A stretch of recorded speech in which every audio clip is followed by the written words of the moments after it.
10th standard student 10th standard Tamil second mid term எக்ஸாமினேஷனுக்கு என்னென்னலாம் நீங்கள் படிச்சிருக்கணும், குருவினா சிறுவினா நடுவினா மொழித்திறன் பயிற்சி அப்புறம் அந்த கட்டுரை எல்லாமே நம்ம பார்த்துடலாம். ஸோ சேனலுக்கு புதுசாக இருந்தீங்கன்னா ஒரு லைக் பண்ணி சப்ஸ்கிரைப் பண்ணிக்கோங்க.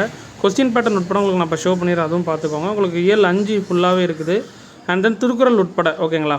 டன். இதில் குருவினா பொறுத்தவரை ஃபஸ்ட்டு ஒன் சரையு 6 பாயும் இடங்களை பட்டியலிடுக. அப்புறம் தேர்ட் ஒன் உறங்குகின்ற கும்பகண்ண எழுந்திரா இந்த கொஸ்டின்ஸ் படிச்சுக்கோங்க.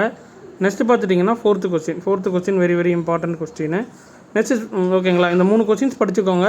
ஜஸ்ட் செகண்ட் கொஸ்டின் ஜஸ்ட் ஒரு ரிவைஸ் பண்ணிக்கோங்க. குருவினால் இதை நீங்கள் படித்தாலே போதுமானது. நெக்ஸ்ட்டு பார்த்துட்டிங்கன்னா சிறுவினாவில் பொறுத்தவரை ஃபஸ்ட்டு கொஸ்டின் மருத நிலத்தின் இயற்கை குழு வீட்டு இருக்கும் காட்சியை கம்பரின் கலந்துடன் எழுதுக. இந்த கொஸ்டின்ஸ் படிச்சுக்கோங்க.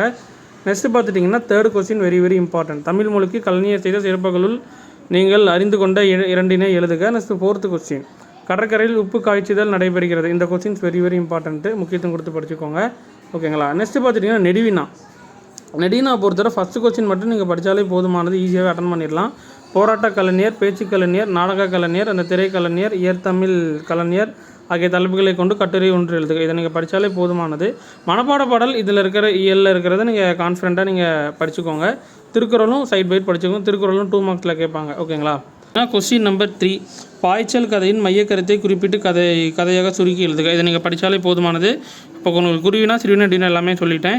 நெக்ஸ்ட்டு பார்த்துட்டிங்கன்னா மொழியை ஆள்வோம், அதை நீங்கள் லைட்டாக பார்த்துக்கோங்க. 1 மார்க்ஸ் பொறுத்தவரை மொழிபெயர்க்க அந்த புக் பேக்கு பின்னாடி இருக்கிறது எல்லாத்தையுமே நீங்கள் ஒன்ஸ் அப்படியே ரிவைஸ் பண்ணிக்கோங்க. உங்கள் புக்கு பேஜ் நம்பர் வைஸ் தான் எல்லாமே நான் சொல்லிக்கிட்டு இருக்கேன். அதில் இருக்கிறது ஆஸ் யூஷுவல் நீங்கள் என்னென்ன ரெஃபர் பண்ணுவீங்களோ எல்லாமே நீங்கள் ரெஃபர் பண்ணிக்கோங்க. இந்த கட்டுரையை பொறுத்தவரை இந்த கொஸ்டின் சொன்னேன் ஒன்று தான் இருக்குது. உங்கள் பகுதியில் நடைபெற்ற கலைத்திடாவிற்கு சென்று வந்த நிகழ்வை கட்டுரையாக்குக. இதை நீங்கள் கம்ப்ளீட்டாக படிச்சுக்கோங்க. நெக்ஸ்ட் மொழியோடு விளையாடல இந்த கொஸ்டின்ஸ் இருக்கு இல்லையா, இது ரொம்ப ரொம்ப இம்பார்ட்டன்ட். இது நீங்கள் முக்கியத்துவம் கொடுத்து படிச்சுக்கோங்க. தொடரில் விடுபட்ட வண்ணங்களை உங்களின் எண்ணங்களால் நிரப்புக. இந்த கொஸ்டின்ஸ் படிச்சுக்கோங்க. நெக்ஸ்ட் இதில் புக் பேக்கில் இருக்கிற என்னென்னலாம் இருக்கோ கம்ப்ளீட்டாக ஒன்ஸ் அப்படியே நீங்கள் செக் பண்ணி படிச்சுக்கோங்க. போதும், இது நீங்கள் ஓரளவுக்கு படித்தாலே ஈஸியாகவே மார்க் வாங்கிடலாம் ஓகேங்களா. ஸோ உங்களுக்கு இந்த வருஷம் புது சிலபஸ் அப்படின்றதுனால இதை நீங்கள் கம்ப்ளீட்டாக ரிவைஸ் பண்ணிக்கோங்க.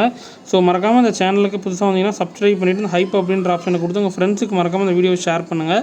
ஸோ டிஸ்ட்ரிக்ட் வைஸ் போர்ஷன்ஸ் அப்படின்றத மாறி சேலம் டிஸ்ட்ரிக்ட்டில் 5th யூனிட் மட்டும் சொல்லியிருக்காங்க. திருக்குறள் உட்பட எல்லாமே இருக்குது.